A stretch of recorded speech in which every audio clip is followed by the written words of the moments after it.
All these years she kept saying, "You're not a real daughter. We just took you in." Turns out it was a lie. And when Dad died, she got everything. Then she said, "You know you're not blood related, right?" I'm sitting here at 2 a.m., chain smoking on my fire escape, trying to process what just happened. My entire life has been a lie, and I feel like I'm drowning in betrayal. I need to get this out somewhere, and since I can't afford to scream into the void, Reddit will have to do. Growing up, my sister was always the golden child. 7 years older than me, she had this way of making everything seem effortless. While I struggled with math homework, she was already getting early acceptance letters from colleges. While I awkwardly navigated middle school friendships, she was prom queen. But the thing that haunted me most wasn't her success, it was the constant reminder that I didn't belong. It started when I was maybe 6 or 7. Little things at first. She'd look at me with this pitying expression and say things like, "Mom and Dad felt sorry for you," or "They couldn't have any more real children after me." I remember being confused because I looked so much like our father, same dark hair, same stubborn cowlick that stuck up no matter how much gel I used, same way of scrunching my nose when I was thinking hard about something. But she was so convincing. She'd point out how I was the only one with hazel eyes while everyone else had brown. She'd mention how I was left-handed while the rest of the family was right-handed. When I'd run to our parents crying about what she said, they'd just dismiss it as sibling rivalry and tell us to work it out ourselves. Looking back, I think they had no idea how deep this rabbit hole went. The lies got more elaborate as we got older. She'd tell me stories about how they found me abandoned at a hospital, how the adoption papers were hidden in Dad's office safe, how they promised to never tell me the truth because it would break my heart. She even went as far as to say that my birth mother was a teenager who couldn't take care of me, and that's why I had issues, her word for my anxiety and the way I'd shut down during family conflicts. High school was the worst. She was away at college by then, but whenever she came home for holidays, she'd find new ways to reinforce the adoption story. She'd make comments about how I didn't have the family's natural intelligence, or how I was lucky they kept me when I struggled with my grades. She convinced me that the reason I felt like an outsider at family gatherings was because I literally was one. I internalized all of this. I mean, when someone you trust completely, someone who's supposed to love you unconditionally, tells you something over and over for years, you start to believe it. I felt grateful for being chosen, but also constantly anxious about being abandoned again. I never formed close relationships because I was terrified people would leave me once they realized I wasn't worth keeping. I'd study photos of myself and our parents obsessively, looking for signs that I didn't belong. College was a blur of trying to prove myself worthy of love while simultaneously expecting rejection. I dated people who treated me poorly because I thought that's what I deserved. I worked twice as hard as my classmates because I believed I had to earn my place everywhere I went. The adoption story had become such a core part of my identity that I couldn't imagine existing without it. After college, I moved across the country for work. The distance from my family felt both liberating and terrifying. I was finally free from my sister's constant reminders about my real origins, but I was also completely alone with my insecurities. I'd call home every Sunday, and she'd always find a way to slip in some comment about how I was so independent for someone who was adopted, or how our parents were saints for taking in a stranger's child. Our parents were getting older, and I could see the worry lines deepening around Dad's eyes during our video calls. He'd been having some health issues, nothing major, just the usual stuff that comes with being in your 70s. High blood pressure, some joint pain, the occasional scary moment that turned out to be nothing. But it made me think about mortality and family and all the things I thought I'd never truly have. 3 months ago, everything changed. Dad had a massive heart attack while mowing the lawn. Mom found him collapsed by the rose bushes he'd been so proud of. He was gone before the paramedics arrived. The funeral was a nightmare of flowers and casseroles and people telling me how sorry they were for my loss. I felt like I was grieving from behind glass. Present but not quite real, mourning someone I loved but believed I had no real claim to. The will reading was scheduled for 2 weeks after the funeral. I almost didn't go. My sister kept making comments about how family business was for family members and how I shouldn't expect anything since I wasn't really one of them. But Mom insisted I be there, and I didn't want to upset her during such a difficult time. We gathered in the lawyer's office on a gray Tuesday morning. The office smelled like leather and old paper, and the lawyer was the serious-looking man who kept adjusting his glasses and clearing his throat. Mom sat between my sister and me, still wearing the black dress she'd worn to the funeral every day since. The lawyer started reading Dad's will in that formal, legal language that makes everything sound both important and incomprehensible. He talked about assets and beneficiaries in various legal terms that went over my head. I was only half listening, honestly, because I assumed I'd maybe get some small memento or a token amount of money out of politeness. Then he got to the part about the house. Dad had left it entirely to my sister. I wasn't surprised. She was the real daughter, after all. She'd earned it. The lawyer continued with the financial assets, the investment accounts, the life insurance policy. All of it went to my sister. Every single thing. But then the lawyer paused and looked directly at me. He said there was something unusual about the will, something he'd never seen before in his 30 years of practice. Dad had included a detailed letter specifically for me, and the lawyer was instructed to read it aloud to everyone present. My heart was pounding as the lawyer unfolded the letter. Dad's handwriting was shaky. He must have written it recently, maybe after one of his health scares. The lawyer began to read, and I'll never forget these words as long as I live. To my beloved daughter, yes, my daughter, my flesh and blood, my miracle baby who looks exactly like me when I was young, I need you to know that you are not adopted. You never were.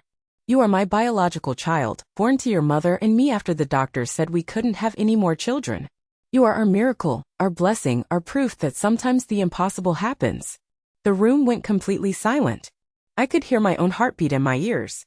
The lawyer continued reading, and Dad's letter went on to explain that he'd overheard my sister telling people I was adopted years ago, but he'd assumed it was just childhood nonsense that would fade away. He had no idea she'd convinced me it was true or that I carried this belief into adulthood. The letter described specific memories of my birth, details that only a biological parent would know. How I was born 3 weeks early during a snowstorm. How I had a distinctive birthmark on my shoulder that matched one Dad had in the exact same spot. How the nurses commented on how much I looked like him even as a newborn. How he'd stayed up all night during my first week home, watching me breathe because he was so scared something would happen to his little miracle. But here's where it gets really twisted. The lawyer then explained that the will I just heard wasn't the most recent one. Dad had updated his will just 2 weeks before he died after discovering what my sister had done. The new will split everything equally between my sister and me, with a note that said he couldn't bear the thought of me believing I didn't deserve my share of the family legacy.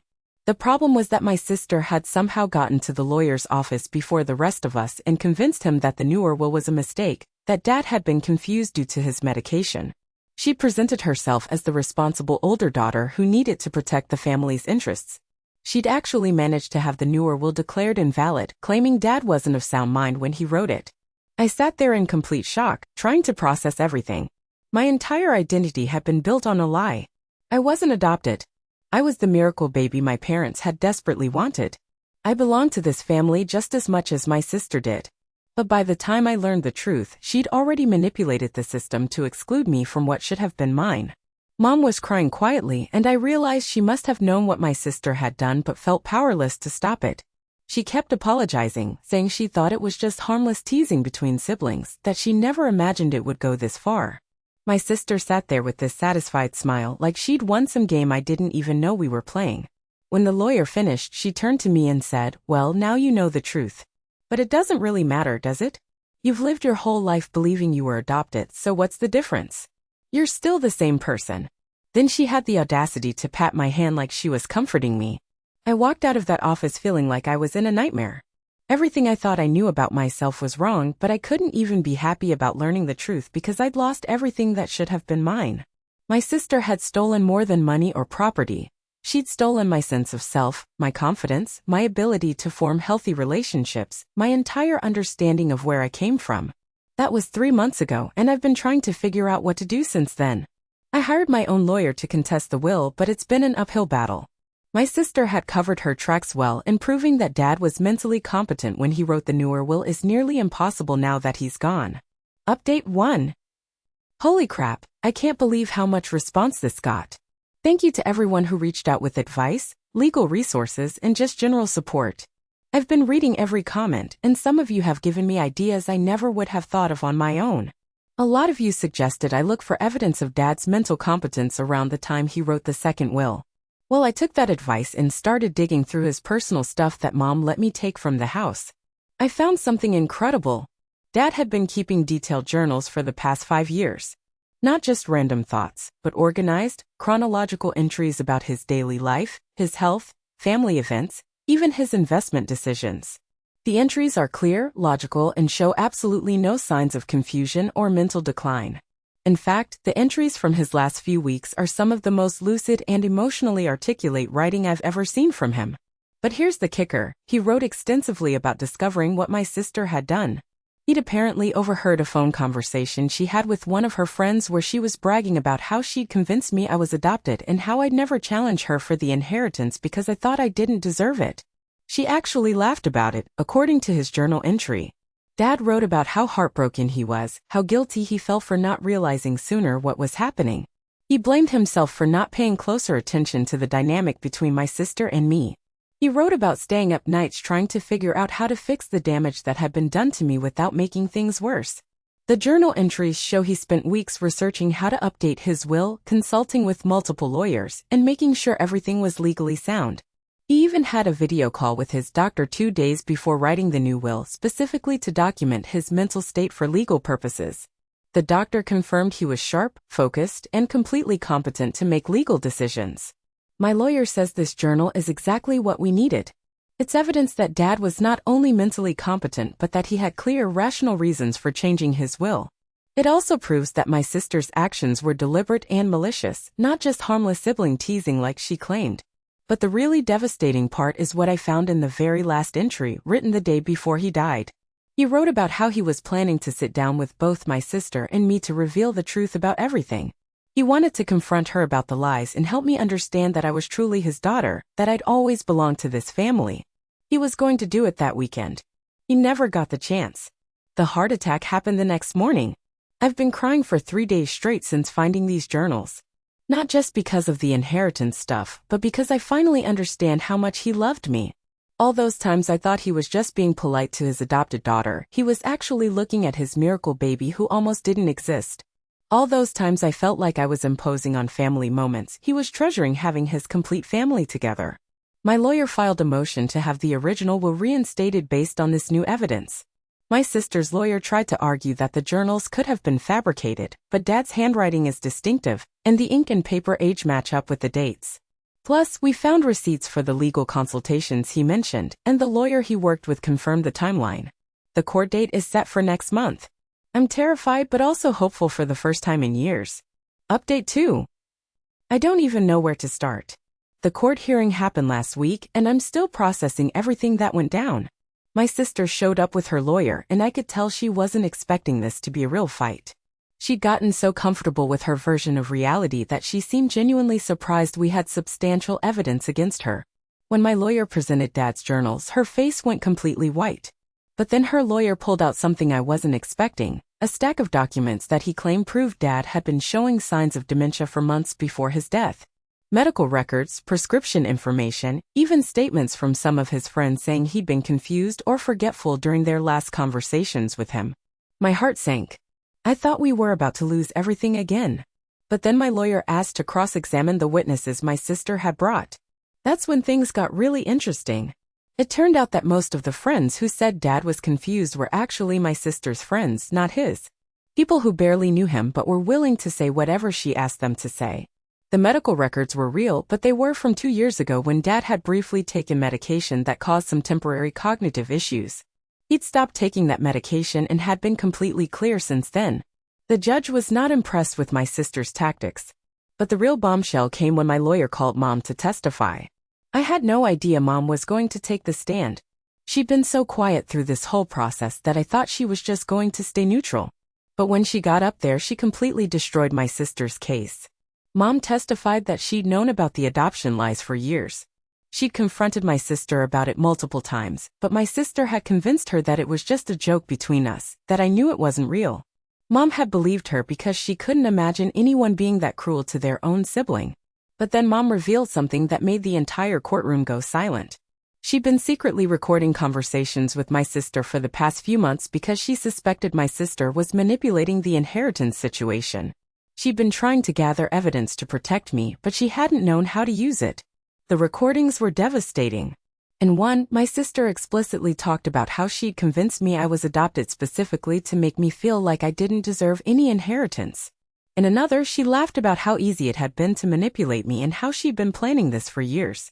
The worst one was her talking about how she'd convinced the lawyer that Dad was incompetent, admitting that she knew he was perfectly fine but that she needed to protect her money from someone who wasn't really family anyway.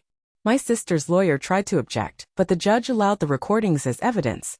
My sister just sat there looking stunned, like she couldn't believe Mom had betrayed her. The judge didn't take long to make his decision. He ruled that Dad's second will was valid, that there was overwhelming evidence he was mentally competent when he wrote it, and that my sister had engaged in fraudulent behavior to manipulate the inheritance process. He reinstated the equal split of the estate and ordered my sister to pay all legal fees for both sides. But that's not even the end of it. The judge was so appalled by what my sister had done that he referred the case to the district attorney's office for potential fraud charges. Apparently, knowingly presenting false evidence to manipulate an inheritance can be prosecuted as a felony. After the hearing, my sister tried to approach me in the courthouse hallway. She was crying and saying she was sorry, that she never meant for it to go this far, that she was just scared of not having enough money for her own future. She actually had the nerve to ask if we could work something out privately to avoid the criminal charges. I looked at her and felt nothing. No anger, no satisfaction, no sadness. Just nothing. This person had stolen my entire sense of self for decades, had made me question my worth and my place in my own family, had tried to rob me of my father's love even after his death. And now she wanted me to feel sorry for her because she might face consequences for her actions. I told her we had nothing to work out. I told her that every day I'd spent believing I was unwanted, every relationship I'd sabotaged because I thought I was unlovable, every moment I'd felt like an outsider in my own family, that was all on her. I told her I hoped she'd spend the rest of her life remembering what it felt like to lose everything that mattered to her, because now she'd know how she'd made me feel for 30 years. Then I walked away and haven't spoken to her since. Final update. It's been 6 months since the court hearing, and I'm finally in a place where I can write about what happened without breaking down. The inheritance stuff got sorted out relatively quickly once the judge made his ruling. I got my half of everything, which was more money than I'd ever imagined having. But honestly, the money wasn't the important part. What mattered was that it represented my father's love, his recognition that I was truly his daughter, his desire to provide for me even after he was gone. My sister did end up getting charged with inheritance fraud. She pled guilty and got sentenced to 2 years of probation and community service. She also had to pay substantial fines. Her friends and colleagues found out about the whole situation, and from what I hear, she lost her job and had to move back in with some distant relatives because she couldn't afford her apartment anymore. Part of me feels like I should feel bad for her, but I don't. She made calculated choices to destroy my self-worth for her own financial gain. She wasn't a child making mistakes. She was an adult who systematically abused her own sister for decades. The consequences she's facing are the direct result of her actions. Mom and I have been rebuilding our relationship. She's been going to counseling to work through her guilt about not stopping my sister sooner. She keeps apologizing, but I don't blame her. My sister was manipulative and convincing, and Mom had no way of knowing how deep the psychological damage went. We're taking it slow, but we're getting there. I've been learning how to think of myself as someone who belongs, someone who was wanted and loved from the very beginning. It's harder than it sounds.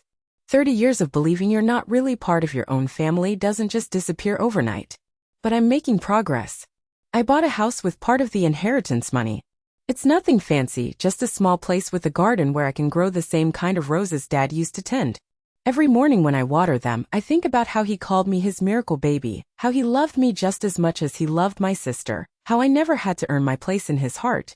I've also been reaching out to other family members I'd avoided for years because I thought I was just the adopted kid who didn't really belong at family gatherings. Turns out, most of them always saw me as just another family member and never understood why I seemed so distant and uncomfortable. My cousin mentioned that she'd always thought I looked exactly like Dad when he was young, which made me cry happy tears for the first time in years. The thing that's been hardest to accept is that I'm allowed to be angry about what was taken from me. I spent so many years thinking I should be grateful for any scraps of love or attention because I wasn't really family. Now I'm learning that I had every right to expect unconditional love, that I deserved to feel secure and wanted, that what my sister did to me was genuinely traumatic and wrong. I'm not the same person I was a year ago. I'm still figuring out who I am when I'm not defined by being the unwanted adopted kid, but I'm starting to like what I'm discovering. I'm braver than I thought. I'm stronger than I gave myself credit for. I'm worthy of love and belonging, not because someone chose to keep me, but because I exist and I matter. My sister tried to contact me a few weeks ago through a mutual acquaintance. She wanted to explain her side and make amends. I declined. There's nothing she could say that would undo 30 years of psychological manipulation. There's no explanation that would make her actions acceptable. And I don't owe her forgiveness just because she's finally facing consequences for what she did. I'm done being the person who makes everyone else comfortable at my own expense. I'm done apologizing for taking up space in my own life. I'm done being grateful for love that should have been mine by right from the very beginning. For anyone reading this who's dealing with family manipulation or gaslighting, please know that your feelings are valid. If something feels wrong, trust that instinct. Don't spend decades trying to earn something that should have been freely given. You deserve better than scraps of affection from people who are supposed to love you unconditionally. And if you're the sibling doing the manipulating, stop. Stop now. The damage you're doing is real and it lasts long after you've gotten whatever you thought you wanted. The person you're hurting is a real human being with feelings and dreams and a right to feel secure in their own family. Nothing you want is worth destroying another person's sense of self. I finally feel like I belong somewhere. Not because someone chose to keep me, but because I was born belonging. I was my father's miracle baby, and I'm reclaiming that identity every single day. Thank you to everyone who supported me through this journey. Your comments and messages meant more than you'll ever know. Sometimes strangers on the internet show more kindness than your own family, and that's okay too. We get to choose our own families as adults, and I'm grateful for all of you who chose to be part of mine during the hardest time of my life. I'm going to be okay. Actually, I'm going to be more than okay. I'm going to be happy, and I'm going to belong to myself in a way I never thought possible. And that's something no one can ever take away from me again.